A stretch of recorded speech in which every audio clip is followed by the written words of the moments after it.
Iran அமெரிக்க பேச்சுவார்த்தை தோல்வியில் முடிந்தது.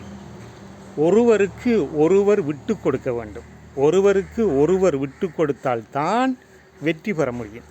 இதில் இருவரும் விட்டு கொடுக்க தவறிவிட்டார்கள்.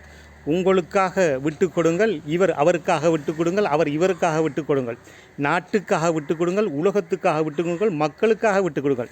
இந்த பேச்சுவார்த்தை வெற்றி பெற்று இருக்குமானால் 2 நாட்டு தலைவர்களும் பொன்னெழுத்தால் பொறிக்கப்பட்டிருப்பார்கள். இன்று குழம்பி போயிருக்கின்றது உலகம். யார் வெற்றி பெறுவது, யார் தோல்வி அடைவதென்று 2 நாட்டு தலைவர்களும் தீர்மானிக்க வேண்டும். மக்களுக்காக தீர்மானிக்கும், உங்கள் நாட்டுக்காக தீர்மானிக்கணும், உலகத்திற்காக தீர்மானிக்கும், உலகத்தில் உள்ள மக்களுக்காக நீங்கள் தீர்மானிக்க வேண்டும். யுத்தம் செய்து ஒரு நாளும் வெற்றி பெற முடியாது. சமாதானம் மூலம்தான் வெற்றி பெற வேண்டும். எனவே இந்த 2 நாட்டையும் சமாதானமாக ஆக்க வேண்டுமானால் உலகத்தில் உள்ள அனைவரும் ஒன்று சேருங்கள். ஒன்று சேர்ந்து இருவருடைய பிரச்சனையும் என்னவென்று தீர்த்து வைத்து எங்களுக்கும் ஒரு சந்தோஷமான வாழ்வை தருவதற்கு முயற்சி செய்யுங்கள். உலகத்தில் உள்ள மாபெரும் தலைவர் அவர்களே,